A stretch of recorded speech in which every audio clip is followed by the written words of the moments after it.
Good afternoon বন্ধুরা, সবাই কেমন আছো? আর নিশ্চয়ই সবার খাওয়া দাওয়া হয়ে গিয়েছে, আমাদেরও হয়েছে। তো তোমাদের চলো আজকে কি কি করলাম দেখাই। তো আগে দেখতেই পেলে টক ডাল করব বলে সমস্ত কিছু গুছিয়ে নিয়েছি আম দিয়ে। আর তোমাদের দাদাভাই নিয়ে এসেছে চিংড়ি মাছ। আচ্ছা, চিংড়ি মাছগুলো জ্যান্ত ছিল। আর দেখো কেটে টেটে গুছিয়ে নেওয়া হয়েছে। আর আজকে একটা জিনিস করব, সেটা হচ্ছে এই যে এটা তোমরা নিশ্চয়ই বুঝতে পেরেছো, বিট। আর খাওয়া কিন্তু খুব ভালো শরীরের পক্ষে। আর বিটটাকে আমি কিভাবে করি জানো তো?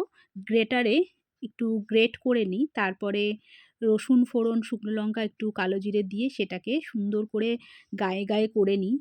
তো এটা কিন্তু গরম ভাতে খুব সুন্দর একটা বলতে পারো ডিশ, যেটা আমরা প্রত্যেকেই বাড়ির সবাই খুব পছন্দ করি। তোমরাও একদিন বানিয়ে খেতে পারো, নিশ্চয়ই খাও।